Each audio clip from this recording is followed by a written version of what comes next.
Ladies and gentlemen, please welcome the Honorable Bobby Jindal, Governor of Louisiana.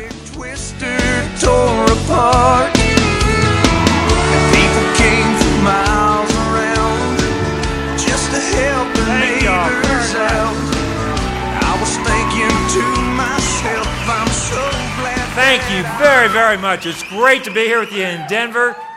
Was that a great debate last night or what?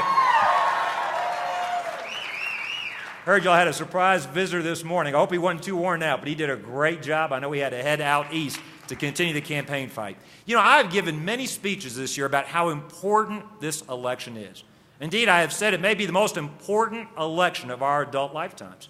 This election comes down to whether we want more government versus less government. It's about whether we want more federal spending versus less spending. It's whether we want more debt or less debt. It's whether we want to embrace the European model or do we want to pursue an American model that preserves the American dream for our children and our grandchildren. It's whether we go down this road of embracing class warfare where we demonize the successful, separating one class, one group against another, or whether we continue to believe that in America we promise equal opportunity, not equal outcomes. And I could certainly go on and on about what this election is about, but as we enter this final stretch, I think it's very important to take a look at what the president's actually been doing, to see how it stacks up against what he actually said he would do. 4 years ago, he could run on hope and change, and now he's actually got a record.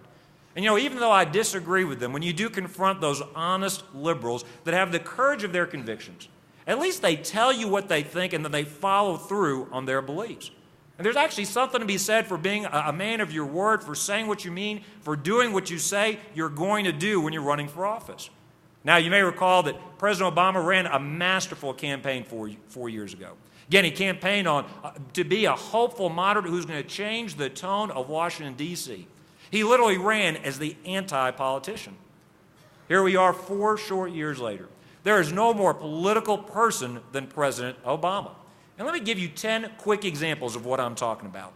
You know, this president said that he supports pay-as-you-go budgeting, but more debt was created during his administration than any previous administration in our country's history. This president mocked the Bush tax cuts, saying that they were reflected a tired and cynical philosophy. That was actually until he actually acted to extend those same Bush tax cuts. This president says he's for energy independence in America, but then he blocks the Keystone Pipeline. He limits offshore drilling in my state. He tries to put the coal industry out of business. And right here in Colorado and elsewhere, he withdraws oil and gas leases on public lands. This president condemns earmarks, but then he signed a bill with thousands of earmarks in them. This president said he was going to close Gitmo, but then he actually kept it open.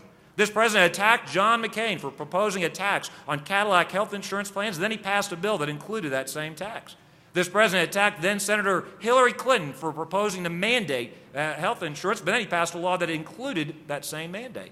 This president that said that lobbyists wouldn't find a job in his White House, but then they did. This president attacks Republicans as elitists, but he's a Harvard lawyer who's probably played more golf as president than Phil Mickelson has in these last 4 years.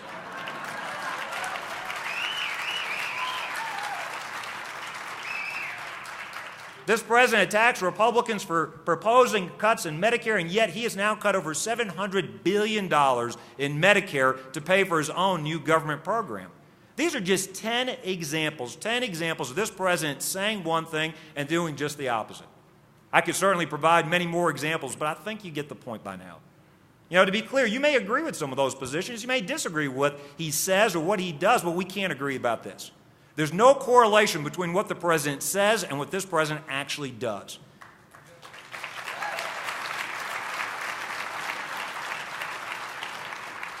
And to my way of thinking, that's a problem. That's a pretty fundamental problem.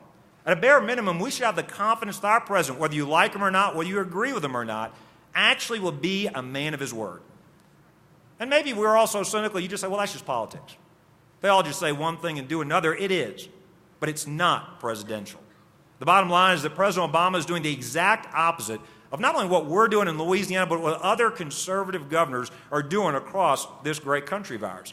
And I want to talk to you a little bit about those reforms. And I want to tell you, conservative principles actually work.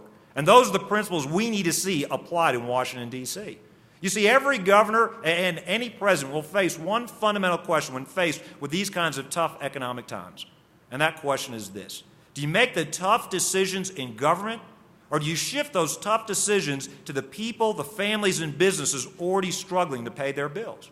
When I was elected in Louisiana, I made a commitment to the people of Louisiana that we were going to change our state. For 25 years, we were the only state in the South where more people had left our state rather than moving into Louisiana. And I said, we have got to change that so our sons and daughters come home to pursue the American dream. Now, we started by saying this. We had a special session on ethics. Now, why did we start there? Well, let's be honest. That's right. It's Louisiana. Let's be honest. We've had our history of colorful characters. We had 3 insurance commissioners in a row that went to federal prison. One of my predecessors was in federal prison when I took my oath of office. We had a congressman who was caught with $90,000 in his freezer, given a new definition of cold cash in Washington, D.C. And the list goes on and on. Everybody had their favorite joke about Louisiana. The problem is the jokes weren't funny anymore. LSU did a survey. They said the number one, tied for first place, number one thing we could do to attract investment, create jobs, was to crack down on corruption. As long as who you know is more important than what you know, people did not want to invest in our state. We had a special session on ethics, passed some of the country's toughest ethics laws. As an example, it went from 44th worst, according to the Center for Public Integrity for Legislative Disclosure, to number 1 in the entire country, thanks to those laws in that special session.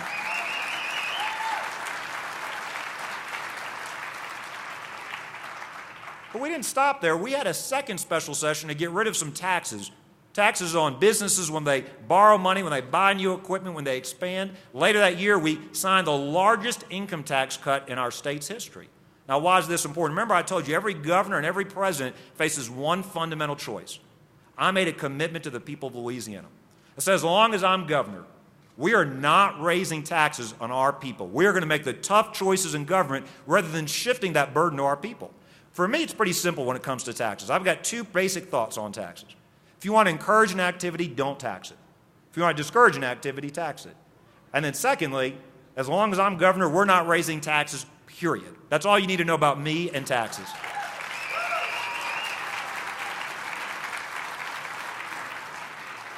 Now, we've made some tough choices. We've cut our state budget by 26%. We've actually cut the number of government positions, government jobs by 16,000. We've got fewer government employees than we've had in over 25 years. Now, while America's credit rating was going down, our credit rating was actually improved 6 different times, our highest credit rating in 25 years as well. And you see other conservative Republican governors doing this all across this country because we know this. We cannot mortgage our children's future. We cannot tax, spend, borrow away into prosperity. It's a lesson Washington, D.C. needs to learn from our states.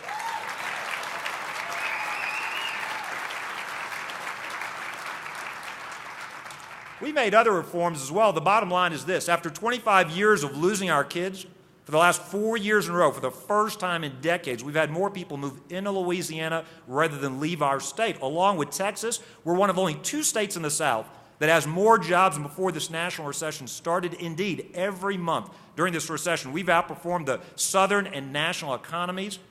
We have created tens of thousands of jobs, attracted tens of billions of dollars of capital investment despite the national recession. Indeed, under President Obama's leadership, you've seen median household income go down, median household worth go down to a 2-decade low in Louisiana.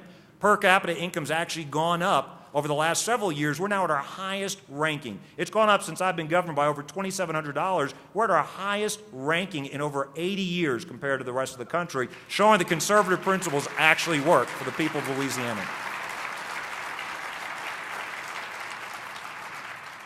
But I want to spend my last few minutes talking with you about the greatest challenge we have tackled. You know, I was reelected last year, the largest margin for an incumbent governor since we've changed to this new system of electing governors. A lot of people said it's a good time to coast. Good time to cut some ribbons. You've cut taxes, cut spending. Why tackle new controversial challenges instead? This last session, we made our top priority education reform in the state of Louisiana. Why is that so important? You know, if you were in your 50s, growing up, America ranked number 1 in education in the entire world. If you're in your 20s today, America ranks somewhere between number 14 and number 16, depending on how you measure it. Not quite a great chant. We're number 14. We're number 4. You know, not really what we're used to as Americans. This has profound implications for our economy. 70% of the companies that want to move or expand in Louisiana tell us one of their top 2 concerns is finding a skilled employer. It has profound implications for our health care costs. It has profound implications for our crime rates. It has profound implications for our quality of life and our national security. Look, I believe in my bones America is the greatest country in the history of the world, and we are blessed to live right here.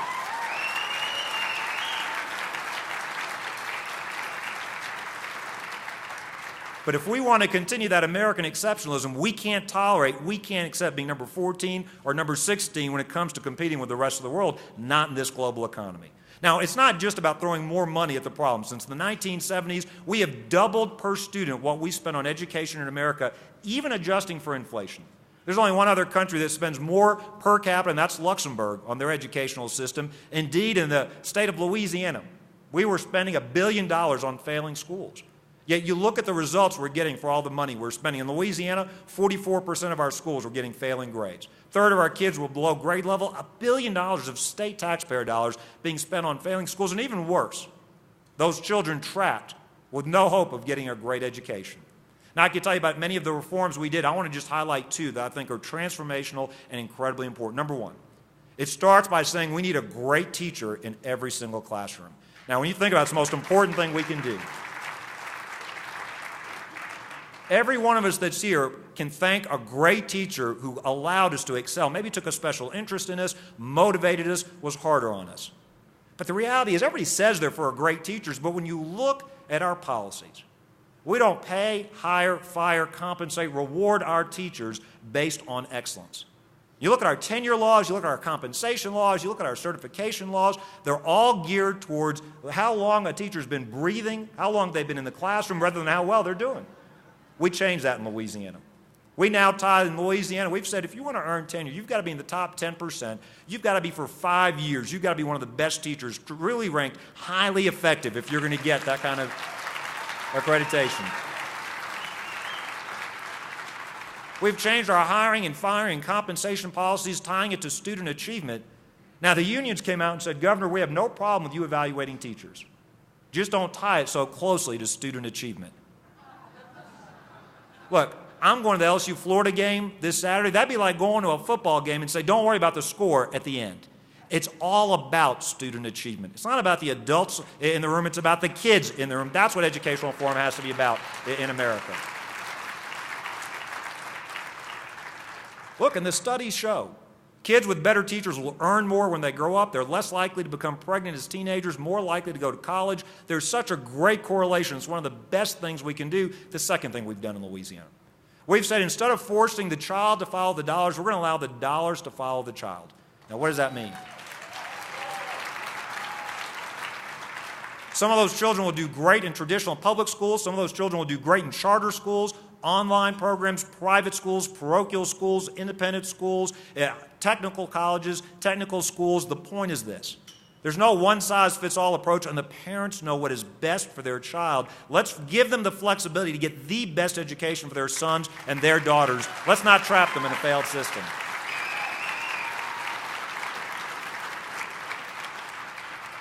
Teacher unions didn't like that either. They came out and said, well, Governor, parents don't have a clue when it comes to making decisions for their children. I had a meeting with a bunch of moms the next day at my house at the mansion. They told me this. They said, Governor, we make decisions for our children every day. We know their needs better than the bureaucrats in Baton Rouge or Washington, D.C. But that's what this debate is really about. When you boil down to it, it should be about empowering families so that every child gets a great education. It shouldn't be about a top-down approach that preserves power in the hands of the bureaucrats. Now, in Louisiana, I'll just give you one example of the effects of some of these reforms. Post-Katrina, we rebuilt the New Orleans public school system. My predecessor and many before me, and we've continued and built on those reforms. New Orleans today, 80% of the kids in New Orleans today now go to charter schools. The percentage of kids reading and doing math on grade level has doubled in the last 5 years. We did a scholarship program where the dollars followed the child in New Orleans to private, parochial, and other schools. We spent thousands of dollars less per student and got better academic results. What this shows is that these reforms can and do work. It's not about throwing more money at the same old system. It's about changing the way we educate our children so they truly get a great education.